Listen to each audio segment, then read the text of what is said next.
Invitamos para la ponencia al doctor Mario Pablo Rodríguez Hurtado, profesor de Derecho Procesal Penal, a quien le brindamos un fuerte aplauso.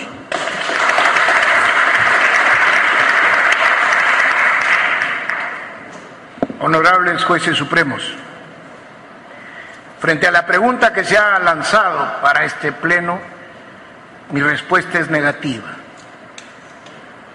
Por las siguientes razones: un enfoque del modelo, de la estructura, de la dirección que acarrea esta estructura y de la necesidad de estabilizar nuestras nuevas instituciones en vez de pervertirlas, la respuesta tiene que ser negativa.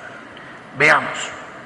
Desde el punto de vista del modelo, este acusatorio del Código de 2004 no es el acusatorio mezclado con lo mixto, es el acusatorio contemporáneo, surgido después de la Segunda Guerra Mundial, y que establece de manera fehaciente que quien investiga, pesquisa, prueba lo investigado y acusado es el fiscal y solamente el fiscal.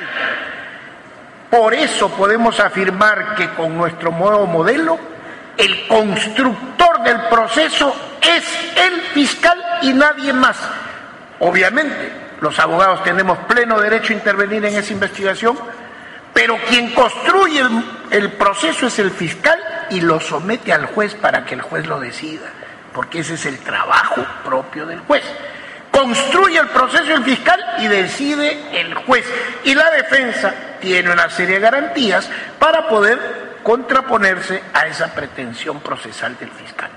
Desde el punto de vista entonces del modelo, no debemos permitir, porque ahí se nos corre el gran riesgo de fracasar, que se interfiera, obstruya, se bloquee de cualquier manera, objetivamente o interesadamente, la indagación y la pesquisa del fiscal, que no es cualquier defensor, es el defensor de la sociedad, a quien le interesa que no haya impunidad y que no haya errores judiciales. Ese es el trabajo del fiscal.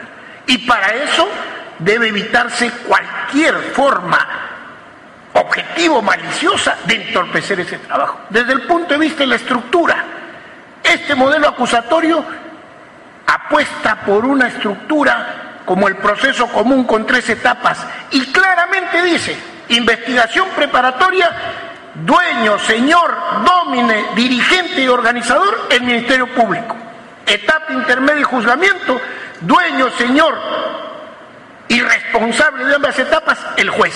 Ahí es claro, evidente, y por eso, para contemporizar las facultades del fiscal, se establece la audiencia de tutela y muchas otras audiencias que tienen que ver con regular, con controlar esa persecución del fiscal. Tampoco puede ser absoluta, tampoco puede ser abusiva, tampoco puede ser odiosa ni nada por el estilo. Tiene que ser, como dice el Código, objetiva. Y entonces, si el modelo establece que lo acusatorio reconoce al fiscal en el proceso común la dirección de su investigación, debemos preocuparnos por la estabilización de nuestros nuevos institutos.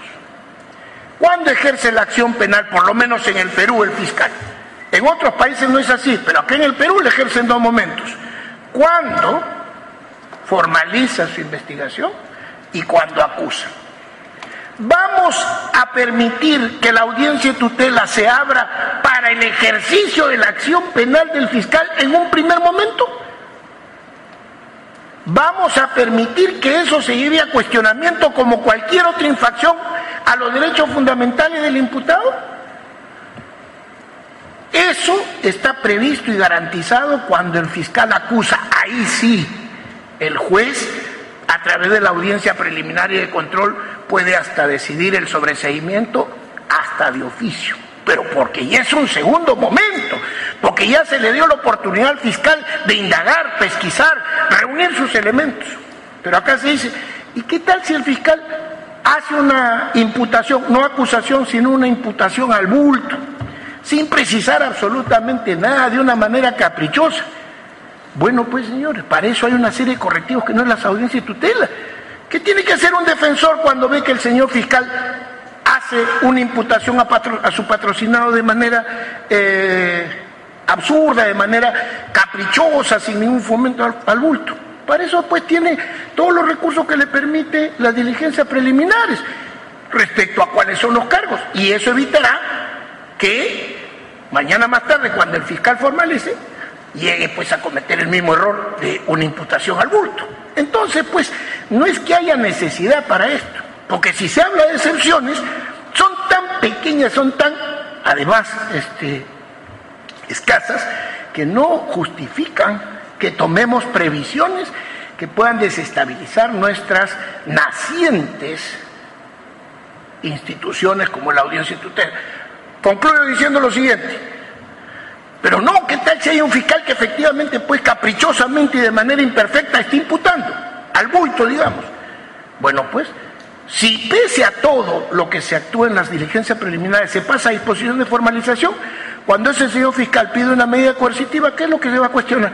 Señor, sus elementos de convicción no tienen ni pie de cabeza, tanto así que ni siquiera se indican específicamente cuál es la participación en patrocinado. No hay ni siquiera apariencia de buen derecho. Si se discute una medida cautelar, también se sacará a luz todo eso. Entonces, sí, vamos a permitir que la puerta de la audiencia de tutela, que está prevista para aquello que no tenga su vía específica, la abrimos para cuestionar el primer ejercicio de la acción penal que hace el fiscal. Según nuestra legislación, corremos el riesgo de desnaturalizar y convertir la audiencia de tutela en lo que todos sabemos, abogados y no abogados, que ha pasado con el habeas corpus, la desnaturalización del habeas corpus como forma de entorpecer la actividad del fiscal. Yo creo que por ahora es mejor consolidar nuestras instituciones que recién están naciendo, usarlas para lo que corresponda, y todo aquello que venga después se podrá ir solucionando a través de esa consolidación. Nada más. Muchísimas gracias, doctor Mario Rodríguez Hurtado. Un minuto, por favor, para hacerle, salvo que haya alguna pregunta de parte, sí hay una pregunta, creo, la amabilidad. Ha sido tan clara la presentación y tan puntual que... Mil disculpas. Muchas gracias, profesor. Doctor Flores. Doctor Rodríguez, o sea que usted está planteando que esperemos las medidas, la audiencia que haya por cualquier medida de coerción personal para ver si el juez, ante el pedido que haga la defensa, advierte que hay algún problema en la formalización de la investigación, y si el juez considera que eso es así, una comparecencia simple hasta la etapa intermedia. Digo, ¿por qué? Porque la idea es que en la primera ponencia del profesor Espinosa Goyena, primero nosotros en el acuerdo plenario 4-2010 cerramos todas las posibilidades y se estableció solo que proteja los derechos del 71, inciso 1 y 3. En el 4 se hablaba en forma genérica y se dijo que eso no era así. En la práctica estamos viendo cómo en muchos distritos judiciales, a pesar de que esto es así, se está solicitando, si no es a través de la tutela de derechos, porque dicen, bueno, la Suprema ha dicho que eso no se puede, a través de una nulidad procesal, e igual se declara la nulidad. Entonces la cuestión es que hay que dar alguna solución a este tema, y claro, en principio estamos con usted, personalmente hablo, en el sentido de que hay que cuidar bien este tema de la titularidad de la acción penal, de la persecución, del tema de eficiencia, pero si desde el comienzo vemos que ya hay muchas sentencias antiguas del TC, el caso Jeffrey Im, el caso Margarita Toledo, que una formalización no cumple con los requisitos del 336, como planteaba el profesor Espinosa Goyena, en el aspecto fáctico, no individualiza, o sea, tiene una serie de efectos. Vamos a esperar esa medida de coerción o vamos a esperar hasta la etapa intermedia, y usted mismo lo ha dicho, o sea, el juez tiene la posibilidad de controlar incluso cualquier acusación, inclusive archivarlo en la etapa intermedia. ¿Y por qué desde el comienzo, donde vamos a tener una investigación preparatoria, el juez excepcionalmente, cuando sea aberrante esta formalización, no va a tener esa posibilidad? La preocupación que usted tiene también es nuestra, porque acabamos de ver justamente un caso del norte del Perú, en un caso de lavado de activos por narcotráfico, donde se trataba de un fiscal que dice que es un albañil que gana solo 1.000 soles y que acaba de comprar una embarcación por $95.000, y eso después lo transfiere a otra persona que es notificada, se establece que su situación económica tampoco permite, porque tiene la misma actividad, por comprar esto, y entonces se plantea una nulidad, el juez lo declara infundado, va a la Corte Suprema y la Sala lo que hace es revocar y dice sí, efectivamente, acá falta de motivación de la formalización de investigación y tendría que empezar. O sea, la idea es encontrar ese equilibrio entre garantías y eficiencia, ¿no? O sea, no se quiere perjudicar el tema de la actividad que haga el Ministerio Público, pero el TC también en otra sentencia, que es el caso de Cantuaria Salaverry, ha dicho que el Ministerio Público no puede actuar de manera vaga, caprichosa y arbitraria, y por eso es importante precisar este tema de imputación necesaria. ¿Por qué tendríamos que, bajo los criterios que ha planteado el profesor Espinosa Goyena, o quizás viendo alguna elaboración que pueda ser aprobada por el Pleno, no hacer alguna variante? Además, le decía, el inciso 4, el artículo 71, es un tipo más abierto para proteger derechos, y acá en la Suprema se ha sido muy cuidadoso para limitarlos. Sí, bueno, lo que está viviendo el Perú en reforma procesal penal no solo es norma, no solo es doctrina, sino es una realidad. Estamos pasando de un modelo donde al fiscal, dueño y señor de la investigación preliminar, luego se lo reemplaza por una investigación judicial y donde su denuncia formalizada es calificada judicialmente. Entonces, de ese modelo a otro, donde el único dueño y señor de la investigación es el fiscal, es que debemos sacar las lecciones para evitar la confusión de lo pasado con lo actual. ¿Por qué? Porque así como se habla de la necesidad de esta tutela, también se habla de que luego de que el fiscal comunica de su disposición, podría el juez calificar si ve algo tan evidente ahí en la disposición que le envía el fiscal. Entonces, es un problema de eficacia y eficiencia. Sí hay diligencias preliminares donde se aprecia que hay una sindicación al bulto, imperfecta, abusiva y arbitraria, es responsabilidad del defensor, a través de los mecanismos propios de esa etapa, detectar, cuestionar, observar, pedir corrección y todo lo que corresponda. Pero el problema, el punto aquí es, luego de la disposición de formalización, ¿se debe usar la audiencia de tutela para cuestionarla? Esa es la pregunta. No simplemente se está hablando de imputaciones gaseosas, abstractas y caprichosas en general, sino que eso pase luego de la disposición o con la disposición de formalización. Y si en ese momento lo que corresponde es a una audiencia de tutela, yo sostengo que si aquello no se ha corregido, no se ha observado, no se ha cuestionado en las diligencias preliminares, si es que se produjese en la disposición de formalización, ahí habrían otras audiencias que permitan ventilar aquello, pero no como algo específico para cuestionar el ejercicio de la acción penal, sino para cuestionar los pedidos que el fiscal haga, por ejemplo, en medidas coercitivas u otros aspectos. Ahí saltaría a la luz de una manera muchísima más evidente que es una imputación gaseosa o que esa formalización no tiene ni pies ni cabeza y que va a caer y que no va a dar origen ni siquiera a una acusación. O sea, no es un problema de esperar o de perder tiempo, porque la responsabilidad del defensor en el modelo acusatorio, ¿cuál es? Detectar precisamente esas imperfecciones en el primer momento, que serían las diligencias preliminares, no esperar que aquello se exprese en una disposición de formalización. Es un problema de eficacia y eficiencia. Si el modelo es solo acusatorio y garantizador, estamos perdidos, porque la población quiere resultados justos, pero resultados, eficacia y eficiencia.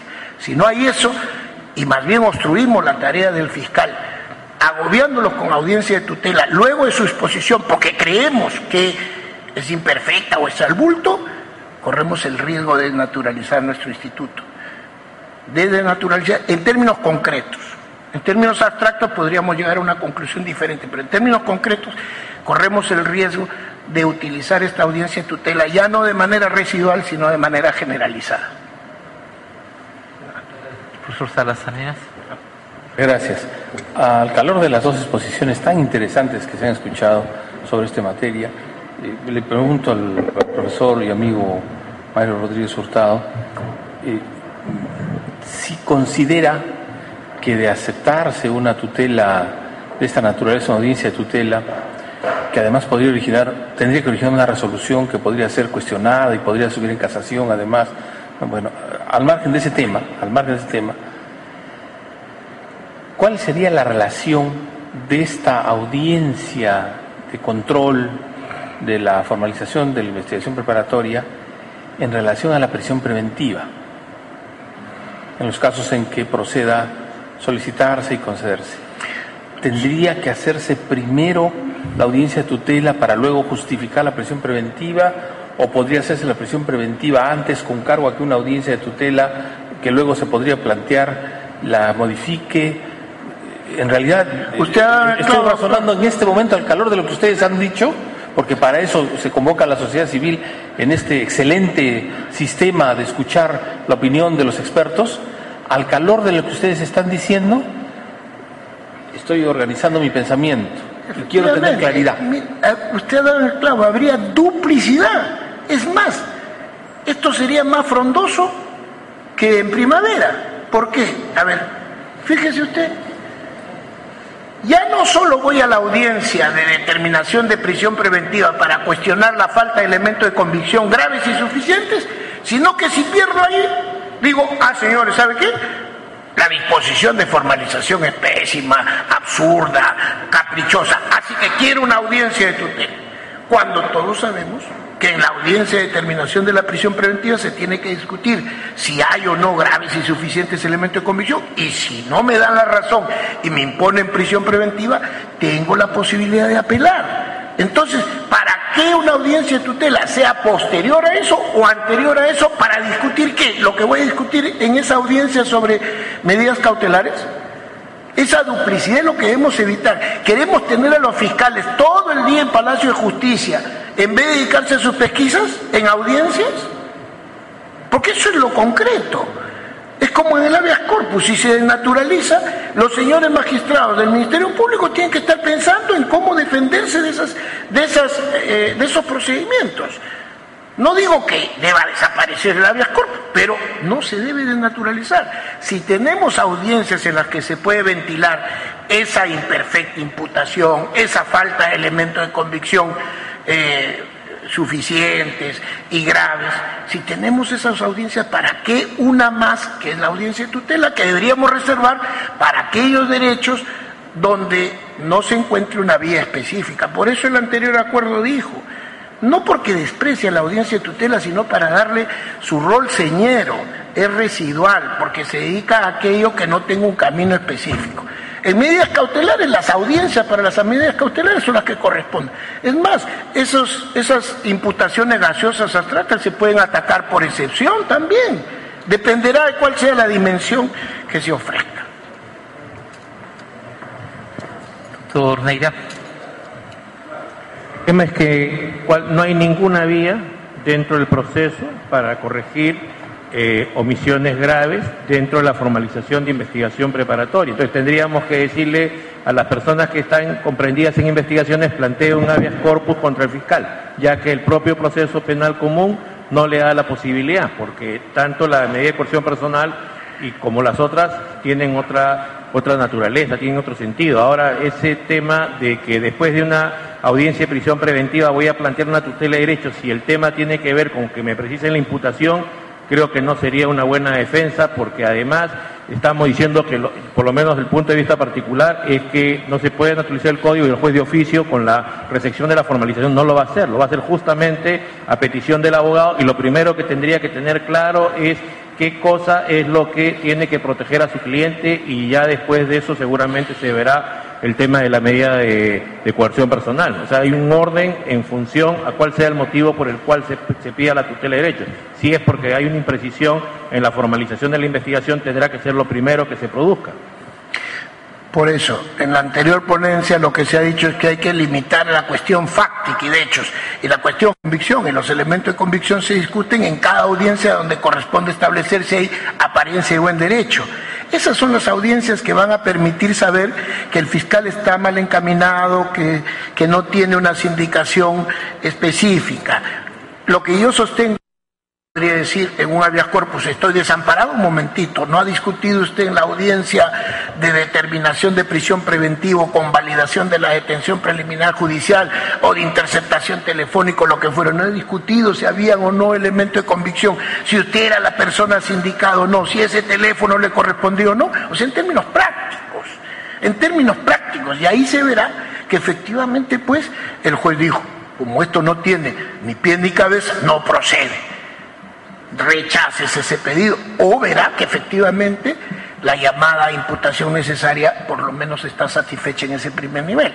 Lo que yo sostengo es que no es necesario, no es menester que debamos permitir que la audiencia de tutela se abra para discutir ese problema. ¿Estuvo bien la forma en que ejercitó la acción penal el fiscal? Porque esa es la pregunta. Ahora, volvemos a la calificación del ejercicio de la acción penal.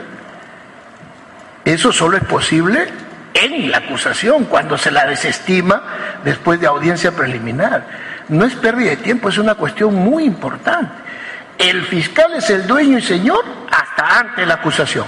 Después de la acusación, se tiene que someter a lo que el órgano jurisdiccional decida, permitiéndole que pase la acusación a juicio o rechazándosela. Pero antes lo vamos a encasillar a través de audiencias específicas que cuestionen su ejercicio de la acción penal.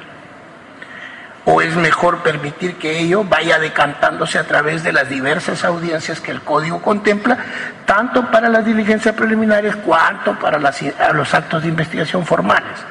Yo creo que dado que nuestro Código está en pañales, recién está gateando, es preferible tratar de estabilizar nuestras instituciones para luego quizás darles un alcance mayor.